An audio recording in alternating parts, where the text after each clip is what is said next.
આજે આપણે ફરીથી સ્વાધ્યાય પ્રકરણ 2 છે આપણી પાસે, બરાબર છે. એમાં ધ્યાન આપજો. એમાં આપણો પાઠ આવશે આજે બીજો, બરાબર. હવે આજે તમને જે મેં ગઈકાલે કે ગયા પીરિયડમાં આપણે જે કામ કર્યું હશે એ તમે જોયું હશે, બરાબર. અને પ્રેક્ટિસ પણ તમે કરી હશે. નહીં કરો તમને નુકસાન જશે, બરાબર. એટલે આજે આપણે બીજો પીરિયડ થશે, બરાબર છે. P2, બરાબર છે. P2 એટલે બીજો તાસ આવશે, બરાબર છે. હવે સાંભળો. હવે આપણે આજે એવું કામ કરવાનું છે કે તમે ધોરણ 9માં 8માં અવયવ શીખીને આવેલા છે, બરાબર છે. અવયવના મુખ્ય પ્રકાર છે બહુપદીના અવયવ પાડવાનો પ્રકાર 2 છે, બરાબર છે. કયા કયા? પૂર્ણ વર્ગ અને ભાગલા પાડવાની. હવે પૂર્ણ વર્ગની રીતનો જે દાખલો એના અવયવ તમને ખબર છે કે પહેલું છેલ્લું ધન હોય, એનું વર્ગમૂળ નીકળે, પછી એનું મધ્યમ પદ સાચું હોય તો તમે એને પૂર્ણ બહુપદી કઈ હશે. તમે કઈ રીતે નક્કી કર્યું, તમે કઈ રીતે શીખે તમને ખબર છે. હું તો મારી રીતે જોઉં છું કે પહેલાં આપણે અવયવની રીતો થોડીક ચેક કરીએ. અવયવ પાડવાના પ્રકાર 2 છે.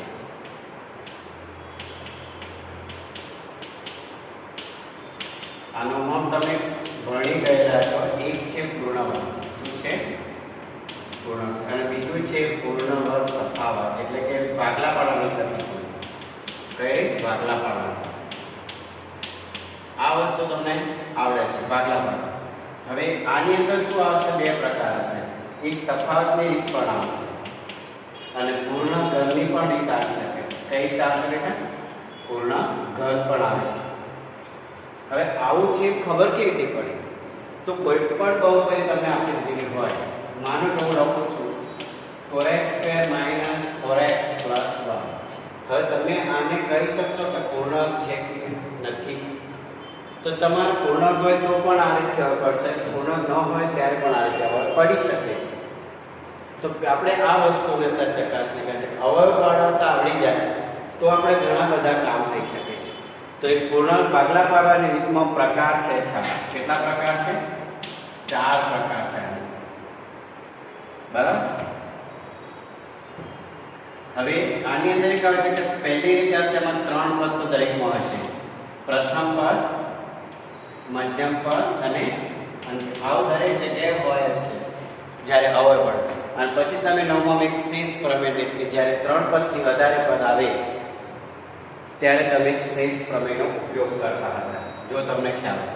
જો પહેલી રીતમાં 3 પદ પ્લસ હોય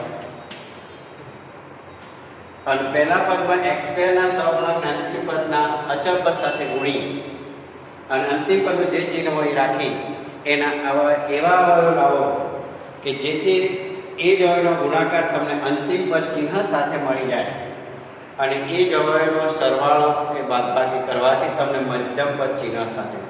એવા સમયે મધ્યમ પદ તમે જે પાડો છો એના બંને ચિહ્નો તમારે કયા આપી દેવાના? પ્લસ આપવાના. આ પહેલી રીત. એનો બીજો પ્રકાર છે, હું આ વારંવાર નહીં લખું. પ્રથમ પદ પ્લસ હોય, બીજું પદ માઇનસ હોય, ત્રીજું પદ પ્લસ હોય તો તમારે આના સહગુણકને આની સાથે ગુણી અંતિમ પદ પ્લસ થશે અને એ વખતે તમારા બંને અવયવના ચિહ્નો માઇનસ આપી દેવા. એટલે બંને અવયવ માઇનસ આપશે. પહેલાં જો તમને અવયવ ક્લિયર હશે તો તમને શૂન્યો શોધવામાં અને એના હું જે તે પ્રશ્ન લખીશ એમાં તમને ખ્યાલ આવે છે અને એની આપણે જરૂર છે. ત્રીજી રીતમાં એવું હશે કે પહેલું પ્લસ હોય, બીજું પણ પ્લસ હોય, ત્રીજું માઇનસ હોય તો x² ના સહગુણક આની સાથે ગુણી માઇનસ અંતિમ પદ થશે. તો તમારે અવયવ એવા પાડવાના કે મોટા અવયવને ધન ચિહ્ન આપવા, નાના અવયવને ઋણ ચિહ્ન આપવા. આટલું યાદ રાખવાનું. જ્યારે જ્યારે પ્લસ પ્લસ માઇનસ આવે, પહેલું પદ પ્લસ, પહેલું હંમેશા પ્લસ જ હોય છે, બીજું પ્લસ હોય, ત્રીજું માઇનસ હોય તો મોટા અવયવને પ્લસ આપો, નાના અવયવને માઇનસ આપવાથી 5 - 3 તો +2 મળે ને, એવી રીતે. અને ચોથી રીત છે પ્રકાર પ્લસ માઇનસ માઇનસ હોય તો મોટા અવયવને માઇનસ ચિહ્ન આપો, નાના અવયવને પ્લસ ચિહ્ન. બસ આટલું પહેલા કહેવાય. અને એક આ રીતે યાદ રાખો. એક આ રીતે આવશે તફાવત. પૂર્ણ ગણની રીત તમારે આવશે નહીં. બસ આટલું આપણે જો આ પૂર્ણ છે કે મેં ચેક કરીએ પછી પેલી રીતો જોઈશું. અને અવયવ આવડી જાય તો એના પ્રશ્નો પણ છે કે આપણે જોડે જોડે એના પ્રશ્નો પણ કરવાના છે. અને તમે બહુપદી પરથી આલેખ પણ ગઈસા ભણી ગયેલા છે, એનો પણ આપણે ઉપયોગ કરવાના છે, બરાબર. પહેલા તો આપણે અવયવ પહેલા શોધી કાઢીએ, પછી એની x નું મૂલ્ય શું મળે એ પણ આપણે જાતે શોધવાનું. તો આ પૂર્ણાંક છે બેટા કે પહેલું પદ 4x² છે, અંતિમ પદ પ્લસ છે, બંને ધન છે. કેવા છે? 4x² નું વર્ગમૂળ શું થાય બેટા? તો તમે કહેશો 2x. 1 નું વર્ગમૂળ 1 અને આને નિયમના પ્લસ ઓર માઈનસ 2 વડે ગુણો અને એનો પછી 3 નો ગુણાકાર કરો તો 2 × 4 પ્લસ ઓર માઈનસ 4x. તો આ તમને શું મળી ગયું કહેવાય? મધ્યમ પદ. અને જો આ મધ્યમ પદ હોય પ્લસ ઓર માઈનસ 2x ગુણ્યા 2x ગુણ્યા 4x, તમારું મધ્યમ પદ 4 ધન કેવું મળશે? તો તમે એવું લખતા થાય કે 2x². ખબર હોય તો, ના હોય તો નવમાની ચોપડી પ્રેક્ટિસનો ઉપયોગ કરશો, તમને ખબર પડી જશે. -2 કૌંસમાં 2x × 1 પ્લસ 1/2. આવું તમે એવું બોલતા પણ હશો કદાચ. પહેલા પદનો વર્ગ, મધ્યમ પદનું ચિહ્ન, નિયમના 2 આ ફિક્સ જ છે. અને કેવી રીતે આવે એક પદ પછી એનું વિસ્તરણ કરી દેશો તો તમારી પાસે જવાબ આવી જશે. કારણ કે અવયવીકરણની જવાબ એ વિસ્તરણની રકમ છે અને વિસ્તરણને જવાબ એ અવયવીકરણની રકમ છે. કારણ કે તમે વિસ્તરણ અને અવયવીકરણ બંને શીખેલા. અવયવ એટલે કૌંસ વચ્ચે ગુણાકારનું ચિહ્ન આવે અને વિસ્તરણ એટલે દરેક પદ વચ્ચે પ્લસ ઓર માઈનસ નું ચિહ્ન આવે. આવું યાદ રાખો. શું કીધું? અવયવ એટલે કૌંસ ની અંદર પદ આવશે અને કૌંસો વચ્ચે ગુણાકારનું ચિહ્ન હોય છે. જ્યારે વિસ્તરણ એટલે દરેક પદ વચ્ચે પ્લસ કે માઈનસ નું ચિહ્ન આવે. બંને સાથે ન એક. પછી તમે શું કરતા રહે? તો 2x પહેલું પદ, પછી મધ્યમ પદ -2 નું ચિહ્ન અને અંતિમ પદ એક અને આખા કૌંસની બહાર. આખા કૌંસની બહાર વર્ગ આવે તેને પૂર્ણ વર્ગ કહેવાય. બીજી વાત તમને કહું છું કે અહીંયા આપણે જો તો આને હું બે વાર ન લખી શકું બેટા. 2x - 1 2x - 1 ગુણાકાર. જો બંને વચ્ચે કોઈ ચિહ્ન આવી ગયું ગુણાકાર. તો આ વિસ્તરણ છે એના પર તમે અવયવ. આ કોના બરાબર આવે? તમે p(x). જો અહીંયા y હોય તો તમારે py કરવાનું, x ની જગ્યાએ t હોય તો p(t), s(t), x(t) તમારે જે લખો એ છૂટ છે. બરાબર. પણ પહેલો જે શબ્દ લખો કેપિટલમાં તમારે લખવાનો એટલે તમને અંદાજ આવી જશે. બરાબર. હવે જો મારે અહીંયા ઘણા બધા પ્રશ્નો તમારી જોડે કરવા છે એટલે હું મારું કામ પણ જોડે કરીશ કે જેથી કરી મારે તમને હોમવર્ક આપતા પણ આવે.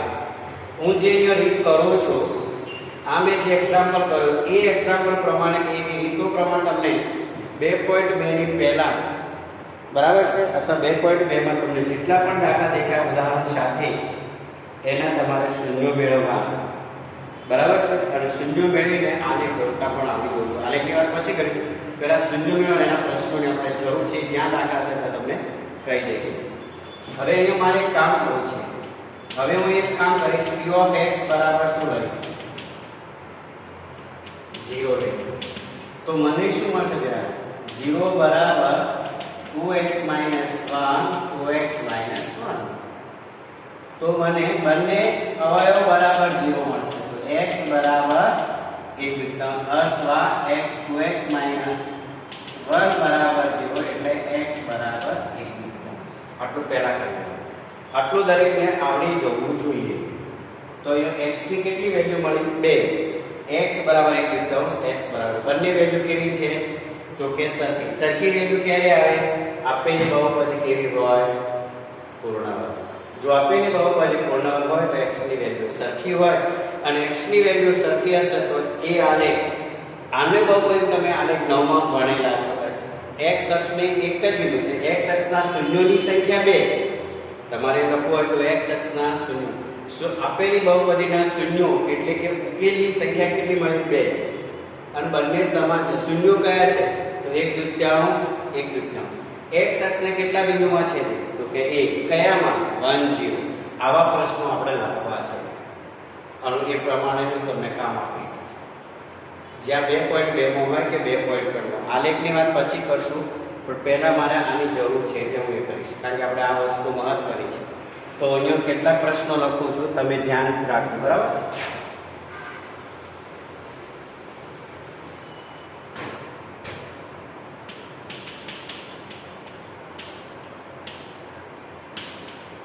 પહેલા પૂર્ણાંક જોઈ લો, પછી તફાવત જોઈએ, પછી આની અંદર જશે.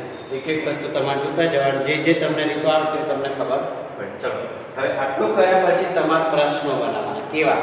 શૂન્યોની સંખ્યા.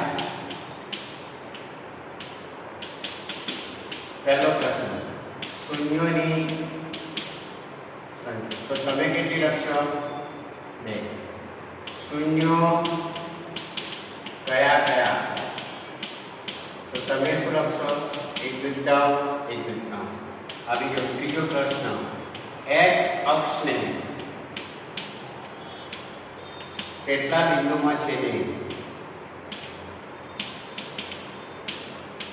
તો તમે લખશો 1, કારણ કે બંને શૂન્યો સમાન, તો x અક્ષને એક જ બિંદુમાં છે. શૂન્યોની સંખ્યા ભલે ગમે તે છે, બરાબર. અને ત્રીજું છે કયા બિંદુમાં છેદે?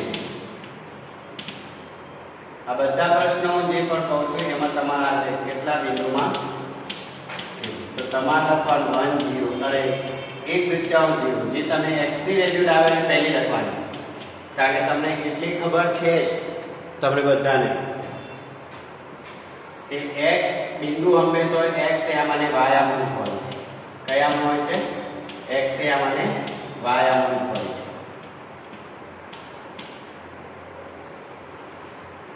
બરાબર, કારણ બંને સમાન છે એટલે એક જ બિંદુમાંથી પસાર થશે. બનાવો. પછી આલેખનો પ્રકાર, આનો આલેખ કેવો મળશે?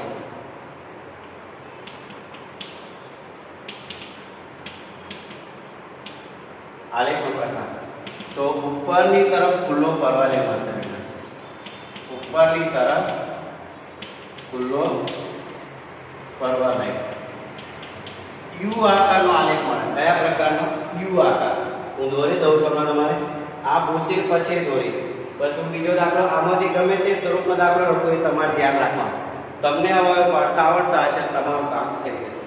એટલે હું અહીંયા અત્યારે જે કામ કરું છું એ પ્રમાણેનું તમને કામ મળશે. રેખામાં તમારે કરવાનું છે. બરાબર છે. આપણે પહેલા આવા છે. બીજું વસ્તુ છે બહુપદીનો પ્રકાર કયો છે? હા, ખુલ્લો ઉપરની તરફ પરવલય. કે ઉપરની તરફ ખુલ્લો પરવલય કેમ મળે? તો તમારે એક વસ્તુ ધ્યાન રાખવાનું કે x² વાળો પદ કેવું છે? ધન. એટલે અહીંયા તમારે કૌંસમાં લખવાનું, કારણ કે x² વાળો પદ ધન હોવાથી આવું લખવાનું. પછી આગળનો પ્રશ્ન, બહુપદીનો પ્રકાર. તો તમે શું લખશો ત્યાં? ઘાત. કેમ? જેની ઘાત, જે પદની ઘાત સૌથી મોટો એ તમારો જવાબ. એટલે આજે આપણે જે રીત ચાલે છે એની અંદર આવા પ્રશ્નો તમારે લખવાના છે અને જવાબ પણ સારા. 2.2 માં ભલે તમે ગમે તેવો પ્રશ્ન પૂછો, આને મારી કશું નથી, મારે તો આટલા પ્રશ્નો આવી જવા જોઈએ અને આ રીતે દાખલો થઈ જવો જોઈએ. પૂર્ણ વર્ગ હોય તો તમારી પાસે પૂર્ણ બહુપદીને 2 શૂન્યો, પણ બંને શૂન્યો સમાન. પૂર્ણ બહુપદીને વધુમાં વધુ 2 શૂન્યો. એનો મતલબ તમને ખબર છે 2 કે 2 થી ઓછા. બરાબર છે. અને ઓછા કે તો એ સંખ્યાથી એનાથી આગળ તમે આ શબ્દ ભણેલા છો કમાઓ. એટલે બધું યાદ રાખવું પડે. ભણેલું નકામ જવું જોઈએ નહીં. એટલે શૂન્યોની સંખ્યા કેટલી લખશો તમે? 2. શૂન્યો કયા કયા? તૃતીયાંશ. x અક્ષને કેટલા બિંદુમાં છેદે? 1. કયા બિંદુમાં છેદે? તો 1/2 0. એટલે હવે તમને ખબર પડી જાય 1/2 0 નો મતલબ શું થાય? 1/2 એક એવો અપૂર્ણાંક છે, શુદ્ધ છે કે અશુદ્ધ? બરાબર છે. આ 5મા ધોરણમાં આવે છે. તો તમને ખબર હોય છે કે છેદ કરતા અંશ નાનો હોય, છેદ કરતા અંશ નાનો હોય તો તેવા અપૂર્ણાંકને શુદ્ધ અપૂર્ણાંક કહેવાય છે. કેવો અપૂર્ણાંક કહેવાય? શુદ્ધ. અને શુદ્ધ અપૂર્ણાંક ધન હોય તો 0 અને 1 ની વચ્ચે આવશે, અને શુદ્ધ અપૂર્ણાંક ઋણ હોય તો 0 અને -1 ની વચ્ચે આવે. તમે પ્રાથમિકમાં જે પ્રમાણે ભણ્યા અને તમે કયા પ્રકારે થયા તે તમને ખબર, મને ખબર હોય નહીં. પણ મારી રીત આ છે કે જો શુદ્ધ અપૂર્ણાંક ધન હોય તો તે બિંદુ 0 અને 1 ની વચ્ચે આવશે. હું આનો પણ અત્યારે તમને દોરી બતાવું. એટલા પ્રશ્નો તમારે કરવાના જ છે એમાંથી. તો એટલા પ્રશ્નો તમારે કરવાના છે. હવે એનો આલેખ હું આ બાજુ દોરીશ, પછી હું બીજો પ્રશ્ન લઉં. બરાબર છે? વધુમાં વધુ મેં શું કીધું એના વધુમાં વધુ 3 શૂન્ય પણ હોઈ શકે. કદાચ x કોમન ની કરતા x બરાબર 0 પણ થઈ જાય. x 0 હોય તો y 0. તો આલેખ ઉગમ બિંદુમાંથી જે બહુપદીનો આલેખ પસાર થાય. એટલે આ બોલવું છે બધી નોંધ તમને યાદ ના આવે ને, તો તમે જ્યારે ઉદાહરણ જુઓ છો ત્યારે તમારું નોટ ડાઉન કરતા શીખો તો તમને ઘણું બધું આવડી જશે. બરાબર છે? પૂર્ણાંક બહુપદીને આપણે વધુમાં વધુ 3 લખીશું તો 3 કે 3 થી ઓછા થશે. કારણ કે 3 ત્યારે આવે બેટા કે આની અંદર હું x કોમન કાઢવા મારી રીત હોય કે દરેક પદમાં x ની ઘાત અયુગ્મ હોય તો x સમાન હોવાની. એ વખતે તમારે શૂન્યોની સંખ્યા 3 થઈ જાય છે. પણ આલેખ પૂર્ણ વર્ગ તો બહુપદને બે જ પદમાં છે, બે જ બિંદુઓમાં છે. બરાબર? હવે આપણે એનો આલેખ જોઈએ શું કહે છે. બરાબર? આલેખનો પ્રકાર તમે કીધો છે તો આપણે જોવાનો છે. તો હવે આપણે આલેખ જોઈશું. એટલે મધ્યમ પદ શું? કોઈ પણ દાખલામાં 3 પદ આવે તો રકમને પહેલા ઓળખતા શીખી જાઓ. જેને આ વસ્તુ ખબર પડી જશે અહીંયા સુધી આવી ગયા એને દ્વિઘાત સમીકરણ પ્રકરણ 4 માં પણ ઘણું બધું આવી જશે. એટલે આ ચેપ્ટર જેવું પદ છે એવું આપણે દ્વિઘાત સમીકરણની પણ જોડે વાતો કરીશું. એટલે તમારા અવયવની સાથે વસ્તુ પૂરી થઈ જાય. યસ? તો ચલો આપણે જોઈએ હવે આલેખ. તો જો હું આલેખ દોરું છું તમે ધ્યાન આપજો. આ તો ગરેબેટાથી મોટો દોરો, આપણે જો સામાન્ય દોરતો તો વિચારશે. બરાબર? અને બીજા બિંદુ તમારે મેળવવાની છૂટ છે x ની અલગ રાખી. હું આટલે 1 લખીશ, અહીંયા હું કેટલા લખીશ બેટા? 2 લખીશ. અહીંયા x અક્ષ આ તમે બનેલા જ છો 1 2. બરાબર છે? બહુ બિંદુઓની આમાં જરૂર પડતી નથી. અહીંયા -1 હશે, અહીંયા પણ માઈનસ, અને y ડેશ આવશે, અહીંયા x ડેશ આવશે. અહીંયા તમે શું લખો છો? 0. આવું તો તમારું નોર્મલ થઈ ગયું. હવે આપણે એક બિંદુ 0 ની વાત કરીએ તે બિંદુ અહીં આવે. બસ આટલું જ કરો. હવે તમને બાકીના બિંદુઓ ખબર નથી તો બહુપદીની અંદર x ની કિંમતો મૂકો. px બરાબર y કહેવાય. px નું બીજું નામ શું કહેવાય? એટલે y બરાબર px બરાબર બહુપદી અને x ની કિંમત મૂકો તો y મળી જશે બિંદુ. હવે તમારા આલેખ આ પ્રકારનો થશે.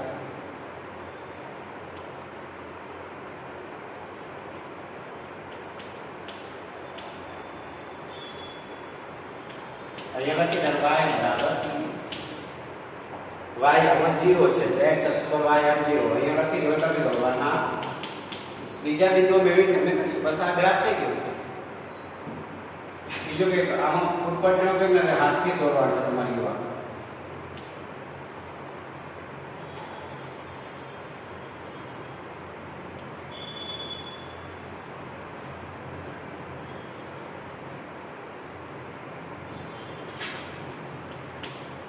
થઈ ગયું? તો હવે કઈ તકલીફ છે નથી ને? હવે આમાં આવી બહુપદીમાં x કોમન નીકળતો હોય ત્યારે શું કરવાનું એવો પ્રશ્ન પણ હોય છે.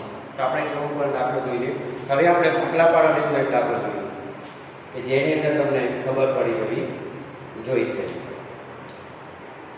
બરાબર? તો આપણે લઈશું x² - 3x - 4. હવે ત્યાં આમાંથી કયો પ્રકાર છે તમે મને કહેજો. બરાબર? હું અહીંયા લખીશ કારણ કે આપણે આ પ્રશ્નો ફરી લખવાના છે એટલે મારે વારંવાર આલેખ હું તમને દોરીશ. બરાબર? ઉદાહરણ 2 આપણે થોડી ઝડપ રાખવી પડશે. px બરાબર x² - 3x - 4. બસ આ બહુપદ છે. હવે એને x² વાળો પૂર્ણ વર્ગ છે, ધન છે. x² 4 નું વર્ગમૂળ 2 પણ 4 ની આગળ ચિહ્ન કયું છે? માઈનસ. એટલે પૂર્ણાંક ના કહેવાય તો તમારે આ રીતનું ચિહ્ન આ પ્રકાર આવી ભાગલા પર.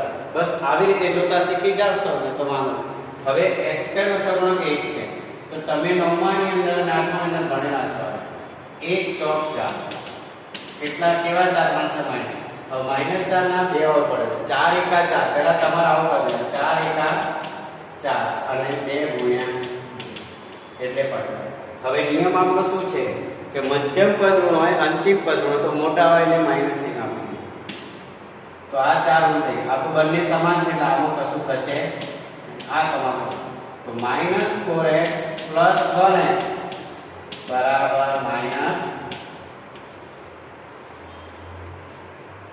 બસ આ વસ્તુ કરતા હોય અને આ તમે કરીને આવેલા છો એટલે જ તમને કહું છું આ કરવાનું. -4x + 1x - 3x. આ તમે ભણેલા જ છો. આ ટેકનિકથી તમે હવે પાડતા શીખશો. તમને હું આખો અહીંયા કરી દઉં દાખલો અને પછી એના શૂન્યોના પ્રશ્નો પણ લખીએ આપણે અને એનો આલેખ પણ લઈએ. બસ આ પ્રકારે જેટલા પ્રશ્નો બધા તમારે કરવાના રહેશે. એટલે બહુપદીના અવયવ પાડતા તમને આપી દઉં છું. ચલો હવે આપણે -3x એટલે 2 એટલે 3 પદમાંથી તમારે કેટલા પદ બનાવવા બેટા? 4. ઓકે, ચલો તો આપણે લખીશું 1x² - 4x + 1x - 4. કેટલા પદ થઈ ગયા? 4 થઈ ગયા. 4 ની બાજુની જોડી બનાવી. પહેલા બેમાંથી કોમન તમારે જ કરવાનું, હું કશું કરીશ નહીં. 1x x - 4. હવે તમને અહીં કશું કોમન નથી, બધે ખબર પડી ગઈ ના પદ્ધતિ. તો તમારે આ પહેલો જે અવયવ છે એવો અહીંયા લખી દો, વચ્ચે જગ્યા રાખો. ત્રીજા પદનું ચિહ્ન પ્લસ છે. કશું જ કોમન ના નીકળે, કશું જ કોમન ના નીકળે તો અહીંયા જે અવયવ એનું મૂકી અગર તમારે જો 1x કહો તો 1 કોમન નીકળે. 4 એકા 4. હવે સરખા અવયવ જે હોય એને એકવાર લખી દો. આની આગળ 1x છે અને આની આગળ +1 છે. કોના બરાબર થઈ ગયું? px.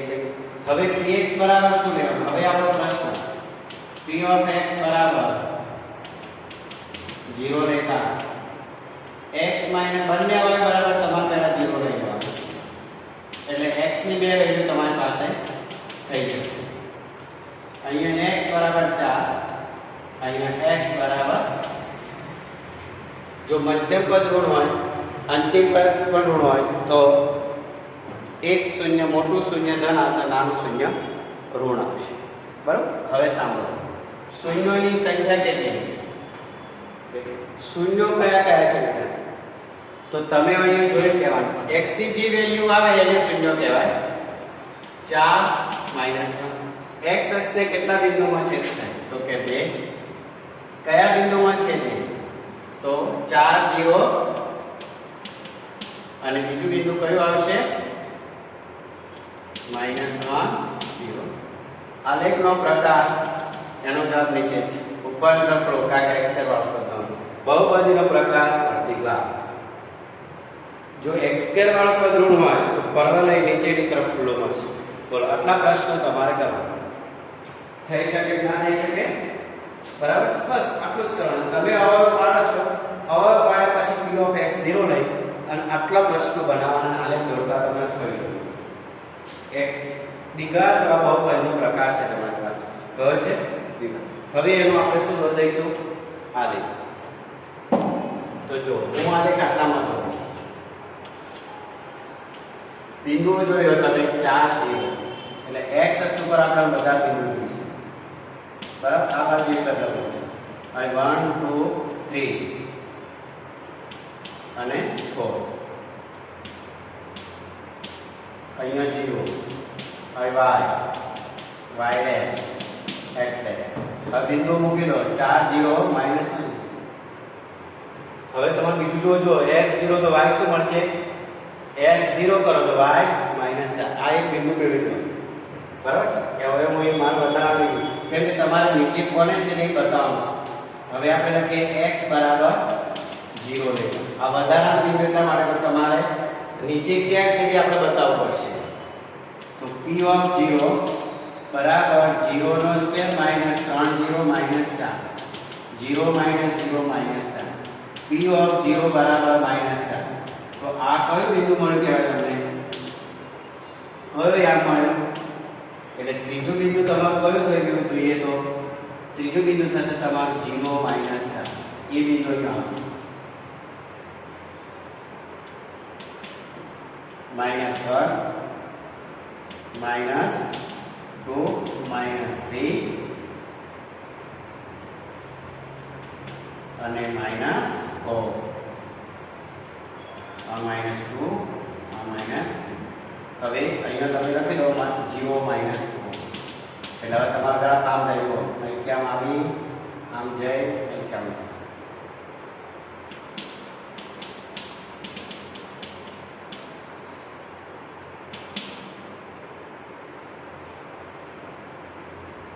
એટલે આ એક્સ્ટ્રામાં કરવાનું કે ખરેખર ક્યાં છે ને એક બિંદુ તમારે વધારાનું મેળવવું છે.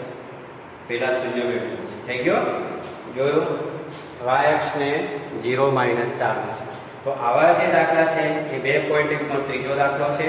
એમાં શૂન્યો પણ શોધવાના તમારે અને આવા આલેખ છે. આવા પ્રશ્નો 2.2 માં પહેલો દાખલો છે માત્ર શૂન્યો શોધો, પછી શૂન્યો શોધો, શૂન્યો શોધો, શૂન્યો શોધો.